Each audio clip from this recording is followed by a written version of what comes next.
لە دینی جوولەکەیە خوشکانە بێ بزانن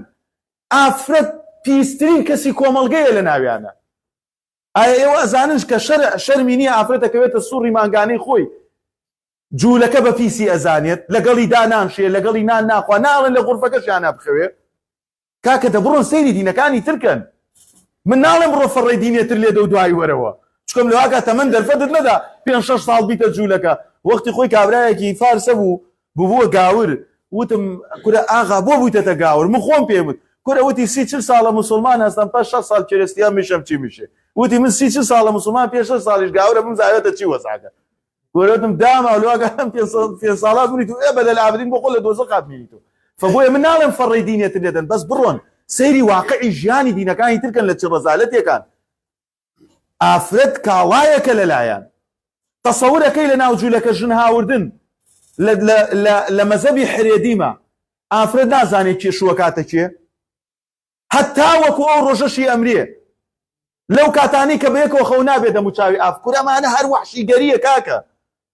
ئێمە لە کوێ باسی کەینەکە لە دەرزێکا بۆتان باس نەکەین وەگە لە تۆڕە کۆمەڵایەتەکانە پێتانی نەکەین بڕۆ سەیکە بزا چ کاریسەیەکە چ داماویەکە چی هەژاریەکە چی قوربەسەریەکە. دینی ئێمە دینێکی عەزیمە. دینی ئێمە ئەو دینەیە ئیمامی عومەر ئافرەتێکی کرد بۆ عومدەی ناو بازاڕ. خۆ من ناڵێم ئافرەت بڕایتر چەکەڵگرێ و هەموو ئیشێک بکە ئەوە نابێ بەڵام ئافرەت ناسکی و نەرمیەکەی ئەوەیە ماڵ بەخێوکە مناڵ بەخێوکە هاچێکە بۆ ئەوەی کۆمەڵگەی مسلمان تێکدەن ئافرەتیان هێناوەتە دەرەوە کردیانەتە مامۆستا تا ئێوارە دەرس بە مناڵ خەڵکەڵێتەوە سەرڕای ئەو هەموو ژاوەژاوە بێتە مناڵەکان خۆشی بەخاوەنکە ئینجا پۆزەسەڵام 500 زاوەرەکەم محتاج تو نیم هەموو ڕۆژێکی ئەبێتە ناخۆشی و شەڕ لەسەر 500,000 کە خوێنێتی لەسەر ئەو ئیشەدای ئەنا.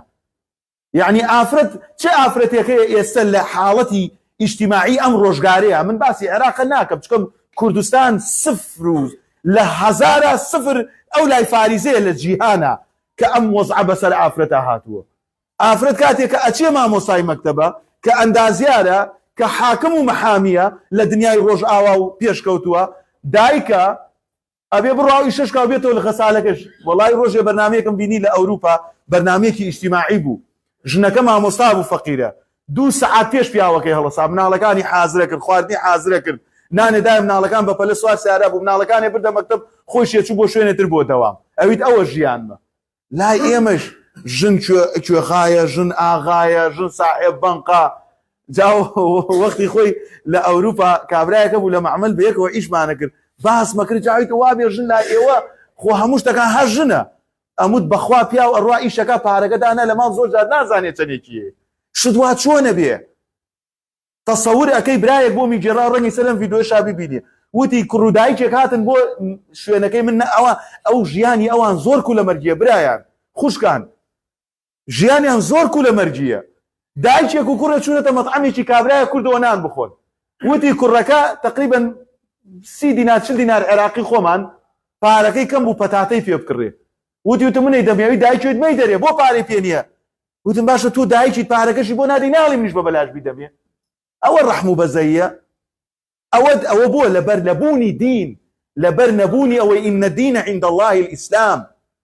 اليوم أكملت لكم دينكم ئەو دینێ وای لە ئێمە کردووە کاتێک کە تو تەعەجوبت دێ کوڕەکەت هاتە دەژێر باڵتەوە سەرڕای ئەوەی کۆمەڵێ بۆڵەکەی و ئەتێنێ بۆ عومرە و دایەک جان دەی بە قوربان دەی باوە گیان تەوافت پێکا ماشتەکە دوو لە ڕووی جەنابتان سەراوت پێەکە هەموو ئەم ڕێزت لێ ئەگرێ بەخوا و ئیسلامەمان لێ بکەیتەوە هەمومان دڕندەیەکین هیچمان تیا بەسەر نییە سوێن بە پەروەردگار